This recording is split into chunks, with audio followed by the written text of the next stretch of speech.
as a warning to others. And I would be left alone, pregnant and unmarried. But most of all, heartbroken. The thought of losing Hugo caused me such acute pain that I did my best not to dwell on it, knowing that there was nothing I could do to deter him from his chosen path. A less honourable man would have happily allowed someone else to take his place and escaped with his life.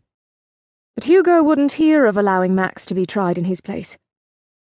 Hugo and Max had history, a brief but violent one, but it made no difference to Hugo's resolve. I have to admit that for one mad moment, I tried to convince Hugo to leave Max to his fate. But deep down, I knew that despite the danger, Hugo was right. He wouldn't be the man I fell in love with if he allowed an innocent man to take his place and face the consequences. We'd argued all the way from Portsmouth, going over possible solutions and looking for a way to get to Max. But nothing came to mind save Hugo turning himself in, which he would do over my dead body. After forfeiting our passage to France on the Matilda and travelling several days to London, we still had no plan. I looked with interest at the narrow streets of Blackfriars, lined with half-timbered houses whose upper floors extended so far over the street as to almost block out the light, and appeared to be on the verge of tumbling. The diamond-paned windows faced each other, the glass glinting in the morning light as we passed. Hugo tossed the reins of his horse to a young lad and escorted me into a small but clean inn. I don't know if the street even had a name, but it was within walking distance of the tower, which made me even more anxious. Hugo looked nonchalant as he asked for accommodation and brought our few possessions to the room at the top of the stairs.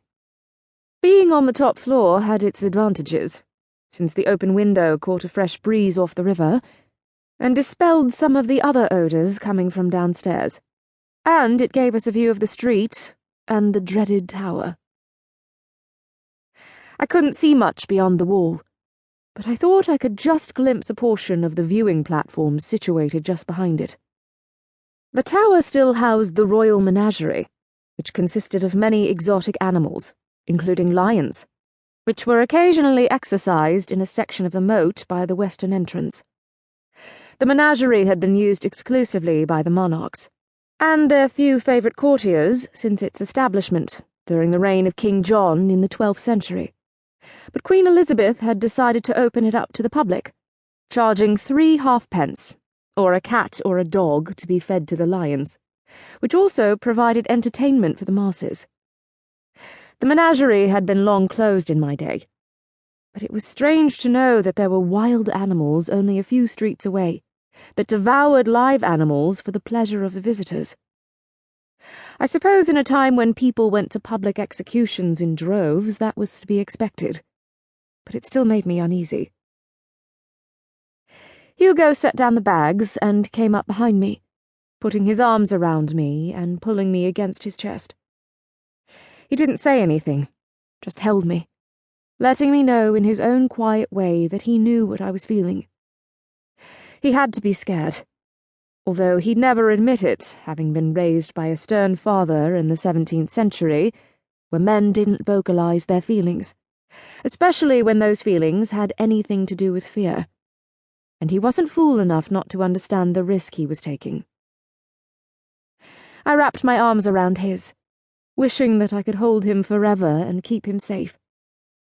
Hugo moved our joined hands downward to let them rest against my stomach, which was just beginning to swell. I was in my 2nd trimester, and Hugo and I had hoped to marry as soon as we got to France, but now we'd have to wait. Hugo couldn't marry me using an alias, but to use his real name and reveal his presence in England would be the equivalent of signing his own death warrant.